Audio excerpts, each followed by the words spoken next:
Professeur Éric Côme, bonjour. Bonjour. Merci d'être avec nous sur RMC et BFM TV. Vous êtes le chef du service des maladies infectieuses de l'hôpital de la Pitié-Salpêtrière. On vous a beaucoup entendu pendant toute cette crise. Est-elle finie? C'est évidemment la question qu'on se pose ce matin avec vous. Masque obligatoire dans les lieux publics clos dès la semaine prochaine. Et pourtant, Emmanuel Macron, il y a encore quelques jours, disait que ce ne serait qu'à partir du 1er août. C'est donc qu'il y avait urgence. Écoutez, on avait tous été un peu surpris quand même quand le président avait dit 1er août. On ne comprenait pas pourquoi il fallait attendre 15 jours pour mettre en place cette mesure qui apparaissait quand même fondamentale. On aurait déjà dû la mettre en place d'ailleurs dès le début du déconfinement, tellement les masques sont importants dans cette épidémie. Et donc c'est une bonne chose qu'ils ne se soient pas fixés sur cette date du 1er août et qu'ils disent qu'il faut mettre ça en place plus tôt. Et vous avez tendance à dire qu'il faudrait le faire tout de suite en fait? Bah oui, je pense qu'effectivement, il aurait fallu mettre en place cette mesure dès le début du déconfinement pour éviter de faire remonter le taux de reproduction de l'épidémie trop rapidement. C'est une maladie qui se transmet par voie respiratoire, donc effectivement, le masque apparaît absolument fondamental pour casser les chaînes de transmission. Qu'est-ce que vous constatez, vous, à l'hôpital de la Pitié-Salpêtrière, qui faisait partie des hôpitaux qui ont été pris d'assaut? Est-ce que vous avez encore des malades peut-être qui sont encore là? Ou est-ce que vous avez même des nouveaux malades? Est-ce que vous pouvez le percevoir? Ou est-ce que c'est juste une intuition que cette maladie revient? Non, malheureusement, c'est pas une intuition. Non, je me fie pas trop à mon intuition. C'est la réalité, malheureusement, des faits. C'est-à-dire que pendant toute une période, on n'a plus de nouveaux malades. Donc on était, notamment le mois de juin. Le mois de juin s'est passé vraiment très tranquillement. Et puis depuis début juillet, on voit réapparaître, fin juin, début juillet, on voit réapparaître les malades. Et tous les jours, on a des nouveaux malades, un nouveau malade. C'est pas explosif, clairement. Mais le problème, c'est que ça nous rappelle à tous ce que nous avons vécu en février, avant que l'épidémie démarre, c'est-à-dire où on a un malade par jour, un malade tous les 2 jours. Bon, actuellement, c'est plus qu'un malade par jour. Hier, j'en ai eu 3 quand même. Donc, on a des malades qui arrivent, et c'est comme ça dans beaucoup de services de la région parisienne. Et il est probable que ce qui se passe en région parisienne, finalement, ne soit pas grand-chose par rapport à ce qui risque de se passer dans d'autres régions de France, qui, elles, n'ont pas été impactées par la première vague épidémique, et qui donc risquent, pour le coup, de se prendre une vague épidémique. Vous pensez sans doute à la Mayenne, on en a beaucoup parlé, mais on l'apprend à l'instant, en Bretagne, le taux de reproduction effectif est de 2,67. Concrètement, 2,62, pardon. Je vois vos sourcils qui remontent avec inquiétude. C'est un chiffre qui vous parle. Qu'est-ce que ça représente? En fait, vous me l'apprenez. C'est pour ça que on vient de l'apprendre. Voilà, ok. C'est un chiffre inquiétant. S'il se confirme, alors il faut le confirmer, je pense, mais s'il se confirme, c'est un chiffre inquiétant parce que ça veut dire que l'épidémie repart. C'est pas la peine de tourner autour du pot. Ça veut dire qu'une personne va en contaminer 2,6. Donc, ça s'appelle une épidémie qui repart. Parce que pour que l'épidémie cesse, il faudrait que le fameux chiffre que vous venez de citer soit inférieur à 1.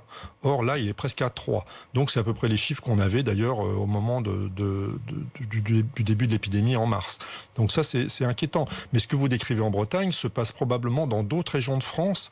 Je pense à la Gironde, par exemple, ou aux Bouches-du-Rhône, où on ne sait pas très bien ce qui se passe, mais où moi, j'ai des retours de patients qui arrivent à l'hôpital. Et quand on voit arriver des patients dans nos hôpitaux, il y a probablement 20-30 fois plus de malades qui s'ignorent complètement. L'hôpital, ce n'est que le haut de l'iceberg, ça veut dire que derrière, ça continue à circuler. Voilà, exactement. L'hôpital, c'est le haut de l'iceberg. Ça représente probablement, on va dire, pour être caricatural, 10% des personnes infectées. Donc pour une personne qui rentre à l'hôpital, vous en avez probablement plus de 10 qui sont infectés, qui se promènent dans la population générale. Ce qui est évidemment très inquiétant, c'est quand vous faites référence au mois de février ou de mars, c'est-à-dire que vous avez le sentiment qu'éventuellement, à l'instant où on se parle, on n'est pas à la fin d'une épidémie, mais comme si on était à nouveau au début? Alors oui, mon opinion, c'est qu'on n'a jamais été à la fin de l'épidémie. Je crois qu'il y a eu une erreur quand même fondamentale, notamment de la part, par exemple, du Conseil scientifique qui a dit qu'il allait arrêter de travailler. Donc ça a crédité l'idée que l'épidémie était finie. Ça, c'est une catastrophe d'avoir dit ça, parce que l'épidémie, malheureusement, je suis désolé, parce que je vais être un peu l'oiseau de mauvais augure, mais l'épidémie, je pense quand même que le gros de l'épidémie est encore devant nous, et non pas derrière nous. Oui, je sais, ça paraît difficile de dire ça. Alors, ça sera probablement différent différent selon les régions de France. Je pense que le Grand Est ou la région Île-de-France ne vivront pas ce que nous avons vécu en février-mars. Mais par contre, d'autres régions de France qui n'ont pas été impactées comme l'ont été le Grand Est et la région Île-de-France en mars vont être impactées très probablement si l'on y prend garde dans les semaines qui viennent. Quand on parle à l'instant de la Bretagne ou de la Mayenne, ce sont effectivement l'ouest de la France qui jusqu'à présent avait été très préservé. C'est à eux que vous dites de faire particulièrement attention? En fait, je dis à tout le monde de faire particulièrement attention, y compris en Île-de-France, y compris dans le Grand Est, sauf que nous, on est sensibilisés parce qu'on a déjà eu à gérer la première vague. Et en plus, il y a quand même un relâchement assez compréhensible. C'est la période des vacances, on n'a pas envie de se prendre la tête avec un masque, je le comprends très bien. Mais malheureusement, dans les lieux clos, c'est absolument indispensable. On va parler dans un instant justement des masques de manière assez précise et puis des tests. Mais c'est un week-end de départ en vacances, les gens vont bouger énormément dans les trains, dans les voitures. Passer d'une région à une autre. Est-ce que ça vous inquiète? Est-ce que s'il est encore possible pour certains de ne pas tellement bouger cet été, vous y seriez favorable? Non, parce que je pense qu'on a besoin de bouger.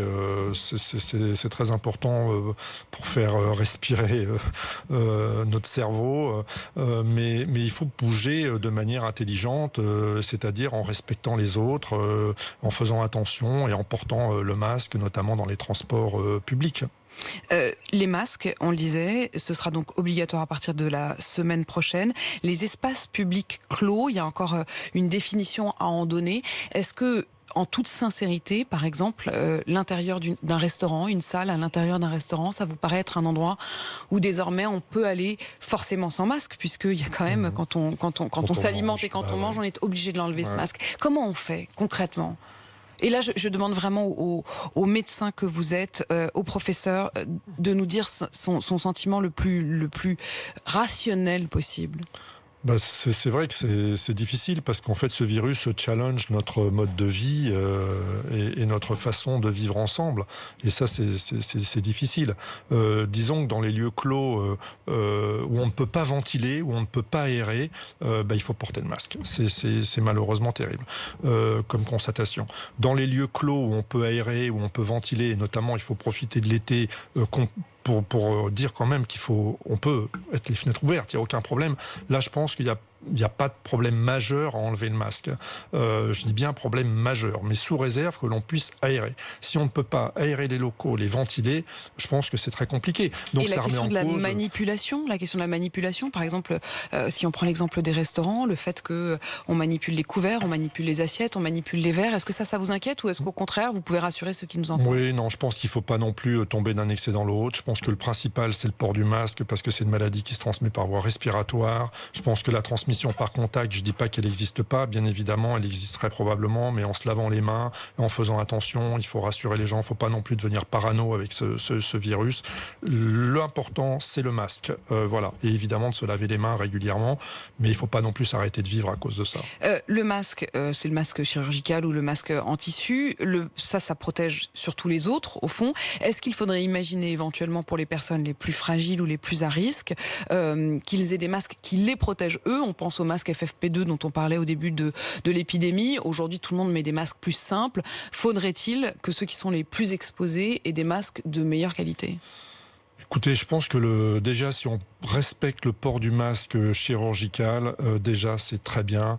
Je pense que les masques FFP2, c'est très difficile de vivre avec un masque FFP2 toute la journée. Je pense même que c'est à part les soignants qui en ont l'habitude, c'est vraiment impossible. Donc non, faisons bien le masque médical, le masque chirurgical, si vous préférez le terme, mais ne nous prenons pas la tête avec le masque FFP2, qui est quand même quelque chose de beaucoup plus compliqué, sauf pour les soignants, évidemment, qui, eux, sont exposés. Je voudrais qu'on parle aussi des tests, je voudrais qu'on parle des traitements éventuels, des vaccins et puis de la situation et du contrôle de la situation sur les tests. Est-ce qu'il faudrait les systématiser davantage? On a promis une capacité aujourd'hui à prodiguer 600 tests par semaine, mais on voit que dans les faits, il y en a à peine 300 000 qui sont faits. Oui, je suis au courant, effectivement. Alors, je pense que c'est pas uniquement un problème de test au niveau de la disponibilité des tests. En La fait, capacité est là. oui, la capacité Désormais. à tester est là. Le problème, c'est les hommes. En fait, parce que comme vous savez, pour tester, il faut faire des prélèvements nasopharyngés. Enfin, vous savez, il faut mettre un écouvillon dans le nez. Tout le monde a vu cette image à la télévision. Ça, c'est un geste médical, enfin, qui est fait par des infirmières. Mais il faut des gens pour tester. Moi, par exemple, dans mon hôpital, on manque d'infirmières et je ne peux pas tester les gens qui viennent me consulter dans mon propre hôpital, ce qui est quand même complètement Ça veut dire que incroyable. s'ils viennent, que vous constatez que vous avez besoin de les tester, Oui. vous leur dites rentrer chez vous? Exactement. Je ne peux pas les tester. Je leur dis pas rentrer chez vous, je leur dis aller au laboratoire du coin où je sais que ils vont attendre. C'est parfois sur rendez-vous. Ils auront peut-être pas le résultat du test avant 48 heures, 72 heures, parfois plus longtemps. Donc oui, il y a un problème d'hommes pour prélever, mais si c'est le cas, pour rendre les résultats. cas chez vous où vous êtes à la Pitié-Salpêtrière, qui est un des plus gros hôpitaux de France, qu'est-ce que ça doit être ailleurs? Ben oui, c'est malheureusement la question que je me pose. Est-ce que vous avez des réponses? Est-ce que vous avez alerté? Oui, j'ai alerté, évidemment. Mais bon, pour l'instant, voilà, il y a un problème de personnel. Je n'ai même pas assez d'infirmières, parfois, pour s'occuper correctement des malades qui sont hospitalisés dans mon unité. Donc, demander une infirmière en plus pour pouvoir prélever, apparemment, c'est très compliqué. C'est moins compliqué pour Roissy, mais ça a l'air compliqué pour mon propre hôpital. Ce qui pose un problème, parce qu'il y a des gens qui doivent se faire tester. On sent dans votre voix, effectivement une incompréhension quand vous dites c'est possible pour Roissy. Il y a aussi une de ces difficultés, c'est que l'obligation à être testé pour pouvoir prendre l'avion fait que, notamment, c'est ce que disent les laboratoires d'analyse, ils disent en fait on est pris d'assaut par les gens qui partent en vacances, qui ont un besoin de tests pour pouvoir prendre l'avion, mais ceux qui sont malades sont donc obligés d'attendre. Oui, effectivement, il y a un vrai paradoxe là, mais en même temps ça souligne que certains pays dans lesquels on part en vacances sont plus exigeants que nous le sommes vis-à-vis des gens qui viennent chez nous. Ça, c'est un problème. On a vu des clusters autour de Roissy notamment, ou même dans les Bouches-du-Rhône, qui peuvent être venus par avion. Alors effectivement, vous êtes bien informé, il y a des clusters qui se développent à partir de personnes qui reviennent de voyage et qui n'ont pas été mis en quarantaine tout simplement, puisque finalement la quarantaine c'est vraiment la seule mesure efficace pour contenir un départ d'épidémie ou disons un départ de chaîne de contamination à partir d'une personne qui revient d'un pays où il y a une épidémie en ce moment et qui ramène le virus chez nous. Vous le regrettez qu'il n'y ait pas cette quarantaine de manière plus systématique pour tous ceux qui arrivent sur le pays? Je le regrette fortement, oui, absolument. Je pense que c'était une mesure absolument indispensable. D'ailleurs, c'est une mesure qui est en cours dans beaucoup des pays asiatiques qui sont parmi ceux qui se défendent le mieux contre l'épidémie. C'était une mesure qui était même en cours, sans aller si loin, en Angleterre, pas plus tard que la semaine dernière. Donc, on ne comprend pas très bien pourquoi ce qui est possible ailleurs n'est pas possible chez nous. Enfin, moi, en tout cas, je ne le comprends pas. Si on est testé positif, si on a donc réussi à traverser ce parcours du combattant quand même que vous décrivez, qu'on réussit enfin à faire le test et que après 24 heures ou 48 heures pour certains tests, on obtient enfin le résultat, que faire? Si on est positif, vous voulez dire si on est positif, il faut s'isoler. Il n'y a pas d'autre solution que ça pour casser les chaînes de transmission et empêcher que vous contaminiez des gens dans votre entourage qui eux-mêmes vont contaminer d'autres personnes sur leur lieu de travail, dans les transports, etc. C'est comme ça que ça diffuse. Ça diffuse très très lentement, à bas bruit. C'est presque une épidémie silencieuse. Et quand on commence à voir les cas, en fait, ça veut dire qu'il y en a beaucoup, beaucoup plus que l'on ne voit pas.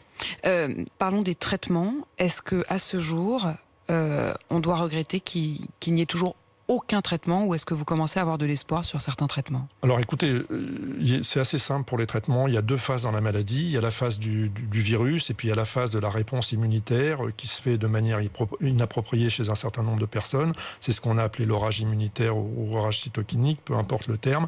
Pour le virus, pour le moment, malheureusement, on n'a toujours rien. C'est vraiment très embêtant. Donc du coup, la maladie évolue spontanément. Chacun se défend comme il peut.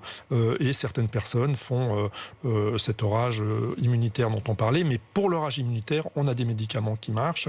Enfin, on en a au moins les corticoïdes. Enfin, la dexaméthasone en l'occurrence, mais c'est de la cortisone en fait. Et ça marche très bien. Enfin, ça marche bien contre l'orage immunitaire. Et là, il y a un deuxième traitement dont on sait qu'il va contribuer aussi à améliorer les choses. On en a déjà parlé. Lequel ? Même ici, je crois, le tocilizumab, on en avait déjà parlé, il y avait une équipe française qui avait publié, et les résultats vont être confirmés par des études un peu plus rigoureuses, et donc c'est plutôt une bonne nouvelle. Est-ce que ce traitement guérit ?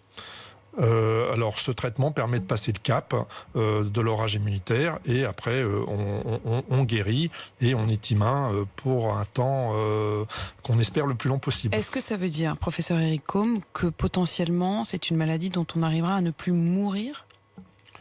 Oui, je pense qu'on a de plus en plus de moyens qui permettent de contrôler la gravité de la maladie. Alors évidemment, il faut avoir suffisamment de lits, il faut avoir suffisamment d'hommes derrière les lits, il faut avoir suffisamment de réanimateurs, puisque c'est quand même là que se fait le gros du combat. Mais si on prend en compte tous ces éléments-là, oui, je pense qu'on peut être optimiste sur la guérison de la maladie. Sur la question des séquelles, on constate de plus en plus de malades qui traînent pendant très longtemps, un épuisement, une fatigue, voire même des séquelles neurologiques. Est-ce que c'est des exceptions ou est-ce que finalement c'est assez fréquent ? Alors malheureusement, effectivement, il y a un problème de séquelles. Alors il y a plusieurs types de... Enfin, les principales séquelles sont pulmonaires quand même. C'est-à-dire que les personnes qui font des syndromes asphyxiques, qui se retrouvent en réanimation, qui sont ventilées, ces personnes-là vont faire ce qu'on appelle une fibrose pulmonaire, des cicatrices, et qui sont responsables d'un certain degré d'insuffisance respiratoire. Donc ça, effectivement, il y a ces séquelles-là. Vous avez parlé des formes neurologiques, vous avez raison. Malheureusement, ce virus a un tropisme neurologique, donnant des manifestations cérébrales, je ne vais pas rentrer dans les détails, peut-être même des manifestations psychiatriques, entre guillemets. Donc, effectivement, c'est quand même une extrême minorité, mais malheureusement, ça existe, et malheureusement, ça ne guérit pas Enfin, pour l'instant, on est en train d'écrire cette histoire. Hein. Donc, mais on commence à avoir du recul par rapport au premier malade. On commence à avoir un peu de recul. Alors, on est en train d'analyser les choses, parce qu'il y a des phénomènes qui viennent un peu brouiller les pistes, si je peux dire, mais malheureusement, oui, il faut du repos. Hein. Est-ce qu'il y a des séquelles, y compris chez des malades qui ont été asymptomatiques ou qui n'ont pas même eu conscience de contracter la maladie ? Alors, non, honnêtement, ça paraît difficile à imaginer qu'on puisse être complètement asymptomatique à la phase aiguë et qu'on puisse avoir des séquelles 2 à 3 mois plus tard, alors que la phase aiguë est complètement passée inaperçue. Là-dessus, vous pouvez nous rassurer ? Oui, là-dessus, je pense qu'on peut être rassurant. Est-ce qu'on en sait plus aussi sur la transmission ? On a pu constater cette semaine en France une mère qui était atteinte du virus et l'enfant à qui elle a donné naissance qui lui-même était testé positif au virus. Oui, j'ai vu ça, effectivement. Il y a eu un cas, ça a été rapporté par une équipe française d'ailleurs. Oui, on est en train de découvrir cette maladie en même temps que vous, hein, finalement. Hein. Donc tous les jours, on apprend des choses nouvelles. On en sait quand même de plus en plus.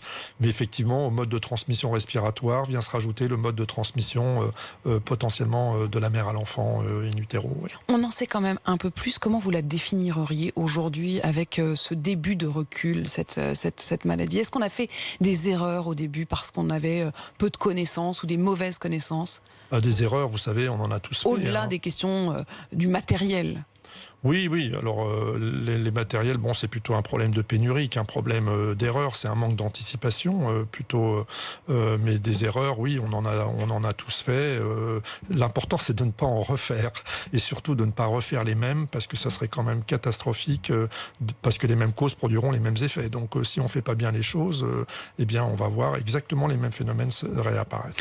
Il y a ce nouvel indice qui est l'analyse des eaux usées, notamment à Paris. Est-ce que ça vous paraît un indice fiable auquel il faut être attentif ?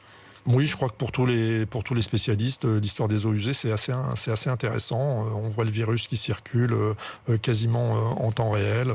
Et donc, il y a des personnes qui disent qu'on peut suivre l'évolution d'une épidémie en regardant la présence du virus dans les eaux usées.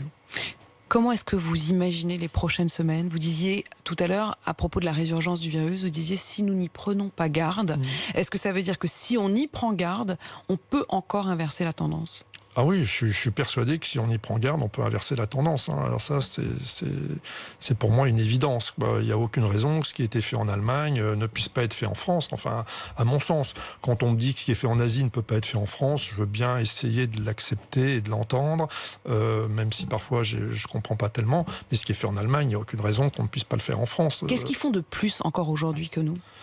Écoutez, ils sont beaucoup plus dans la prévention, beaucoup plus dans la santé publique, beaucoup plus dans le testing, dans l'isolement, que nous, qui sommes finalement beaucoup plus peut-être laxistes, en tout cas moins rigoureux. L'un des auditeurs d'RMC cette semaine nous disait qu'en Allemagne, lorsqu'ils rentraient dans un restaurant, on leur faisait signer une décharge, et surtout pour donner leur contact, leur numéro de téléphone, leur nom. On vérifiait à quel endroit ils s'étaient assis dans le restaurant, et on gardait toutes ces informations pour que si l'on découvrait qu'un des clients du restaurant avait été malade, on puisse rappeler tous ceux qui avaient été dans le restaurant en même temps. Exactement, c'est ce qu'il faut faire, c'est ce qu'on appelle, c'est pour faciliter le tracing, c'est-à-dire si jamais pour remonter la chaîne de contamination le plus rapidement possible, les contacts, mais c'est également ce qui se fait dans les transports. Je suis allé en Autriche il n'y a pas très longtemps, on m'a demandé tous ces détails à l'arrivée en Autriche pour pouvoir me tracer si jamais il y avait eu un patient dans l'avion. C'est pas le cas en France. Et en France, quand je suis revenu, non,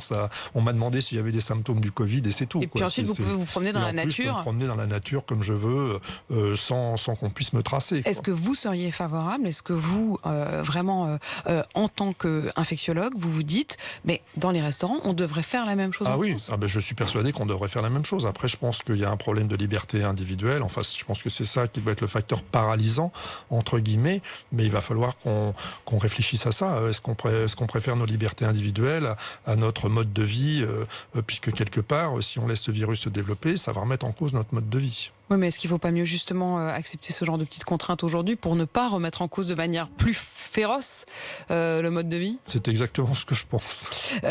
Juste une question, est-ce que quand on voit l'épuisement des soignants, je ne vous demande pas à vous si vous êtes épuisé, mais j'imagine que quand même il y a une certaine fatigue, la France entière a l'air épuisée quand même de cette année particulièrement douloureuse. Si cette seconde vague survient, est-ce que les soignants sont prêts ? Écoutez, je pense qu'il faut se dire que cette deuxième vague, on va l'amortir le plus possible, que l'amplitude sera la plus basse possible. Je pense qu'il faut vraiment partir sur cette optique-là. Il faut surtout pas partir dans l'optique qu'on va avoir une deuxième vague comme la première, parce que là, je pense que ça passera pas bien. Vous savez, on a eu beaucoup de renforts dans la région Grand Est et dans la région Île-de-France pour pouvoir faire face à cette première vague épidémique. On n'a pas insisté assez là-dessus, mais des personnes sont venues de toute la France pour aider la région Grand Est et la région Île-de-France à faire face. Tous ces gens-là sont repartis, et si jamais l'épidémie explose en même temps dans différents parties du territoire français, là on va avoir un réel problème, parce qu'au niveau des soignants, on ne pourra pas s'aider les uns les autres. Il faudra faire avec son environnement. Merci professeur Éric Côme d'être venu avec nous sur RMC et BFM TV. Je rappelle que vous êtes le chef du service des maladies infectieuses de l'hôpital de la Pitié-Salpêtrière. Très belle journée à vous tous.